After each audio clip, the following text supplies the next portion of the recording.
let's conclude the presentations concerning the reforms on Greece's pharmaceutical policy. Can I see Mrs. Agata Jakoncic? Welcome. Good morning. Good morning, Mrs. Jakoncic. Good the floor morning. Is yours. Thank you. Good morning, Mr. Polizos. Χρόνια πολλά to everyone. Χρόνια πολλά. I think we are in a bit of a time pressure, so let me just share some slides. Okay. Can you see the slides? The screen is yours. Okay, thank you very much. So, discussing about the pharma policy, I think we have to address it, the situation that we are where we are today. So, and there are three main components or elements that we are discussing, how to secure the resilient healthcare system, how we find the space for the pharma innovation and improve the health of general population, and how can we secure the long-term economy, efficient and sustainable economy.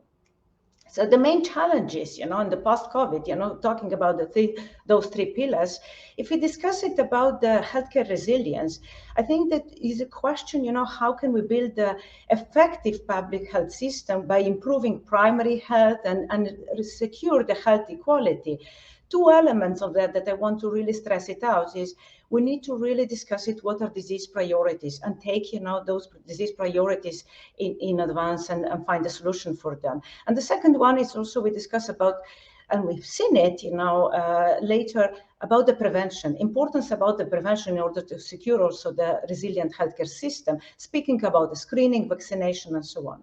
The second pillar in the pharma policy in having a good healthcare system is how do we improve efficiency and secure the sustainable healthcare system. Now, in the new world, and COVID has helped us there, we all talk about digitalization. We all talk about the full healthcare of digitalization. Digitalization cannot happen without the data. So we have a wealth of data, and the question is how we utilize this data. We know there is a prospective studies, but one of the important things is also on real-world evidence and how the product and innovation and any product, it's in a real-world setting. So investing in real-world evidence will be one of the next important elements that we need to talk about that and find the solutions. And we know there are already some countries, very good at utilizing that. And the last thing is there is a wealth of innovation. So discussing about the new pharma innovation, but also the new technologies, the new mechanisms, so the new delivery. So it is a whole wealth of innovation. And how do we find the value for innovation and to improve, so overall patient experience. Now, where we are today in Greece, I think we have, a really phenomenal opportunity. There is RRF program that we all know about it, where it's around Europe or around the world even, for one of the elements where it focuses also on the healthcare and improving the healthcare resilience and improving the healthcare delivery to the patients as well. So there are four main pillars. We talk about all the green, the digital, social, and economic institutional. But specifically about the healthcare, so there is a need for the different investment, the need for the reforms in healthcare system. And I think my predecessor, if I understand a little bit of Greek, they talk a lot about the clawback, and the austerities and so on. Yes, there is an element in RRF also. How can we gradually reduce the unsustainable austerities as well?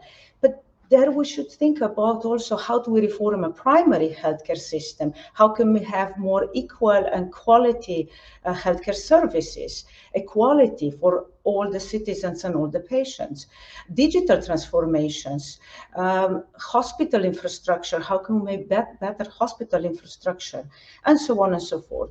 So speaking about the clawback, which is in particular that we have discussed a bit about today as well, and I think my predecessor as well, there is a very specific RRF goal that we all know about it within the total value of 900 million, and it goes gradually year by year, as you've seen it here at the bottom of the slide. So Speaking about a bit of numbers, who will really benefit if we achieve the RRF target? How that will look like? And if we look on a cumulatively 5-year basis, there is a significant savings, if we want to say so, because if RRF is not achieved, the government will need to finance 900 million. Started with 50 this year and gradually goes up, as you see it in the blue bars on the slide. So that first is saving of 900 million. It goes more. There is a certain saving about industry. The industry will save 3.7 billion because, you know, we will have better system and better control systems, and we really know where we invest it and what's the benefit out of that. And also at the end, in terms of patient contribution will be significant saving. So overall, we talk about in the 5-year basis about 5 billion of savings that can be invested into different segments that deliver economical growth or a higher employment. So there is a big policy dilemma right now as we look at there, and the policy dilemma is how we approach the future. Do we look at, you know, one quick, short solution that will save a year or 2 years, or a kind of a reallocation here and there, or we look about the longer term, longer-term strategy leading to sustainable healthcare environment, but also the leading to the know where we spend, know what are austerities which are unsustainable as we speak about, and overall the reduction on the fiscal of all austerities and the fiscal improvement. So I think, you know, there is a big dilemma now. Do we fix it, you know, short term and we save a year, or we look really for the longer term, for efficient and sustainable healthcare system that will benefit everyone, the government, the industry, and the patients at the end.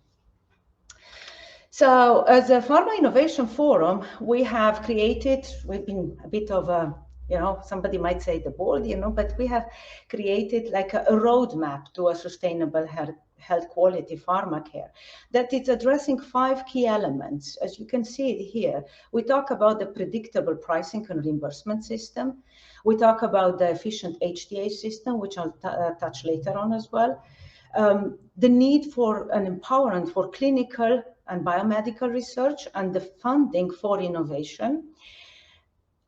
The 4th one is very important to me, is transparent and monitoring of prescribing and following the clinical protocols.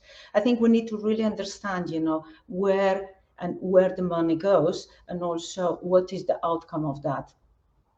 So, and the outcome, where I specifically talk about the outcome, I talk about the registry implementations and understanding from the real world evidence what the product works, what's the outcome, where is a kind of targeted investment. And the last one, you know, so when we do all of those, what I mentioned, all of the above, then we should kind of understand what it is really the need for pharma care and have a sustainable and predictable financing. Is there the need to more finances?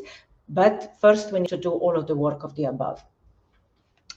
So let me see how's timing. Yeah. So since it is HTA conference, you know, I want to just draw an attention on 3 items here. You know, there we have several of them. But when we discuss about HTA and the negotiations, I think, you know, one of my predecessors have talked about the value. So I think we need to discuss it about therapeutic value, not only price alone.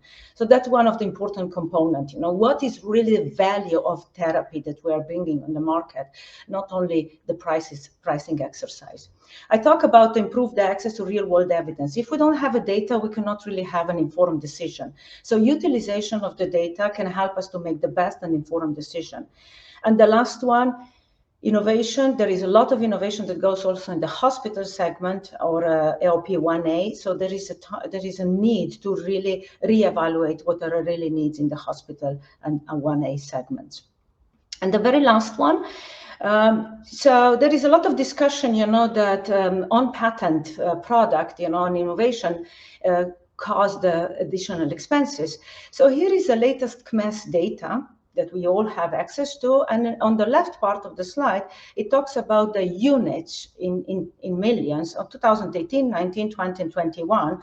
And you've seen it, that units in terms of an on-patent product have been not growing, have been more or less flat, which on the end of the day, having few innovation, that caused a 44% increase in the total money. For the rest of the categories, you can see it all there in terms of time. I'm not going to go into details, but just to put the picture, so where and what is the innovation, what the innovation brings that on the top of the value. So with this one, I think that the healthcare system should embrace the innovation, should embrace the innovative ecosystem, because through to that we improve efficiency and financial health. With this one, I want to thank you very much for opportunity to speak at your conference. Thank you very much. Thank you to Mrs. Jakoncic for your excellent and evidence-based presentation.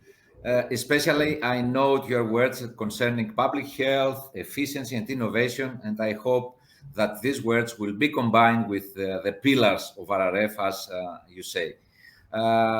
Many wishes for good luck to Pharma Innovation Center.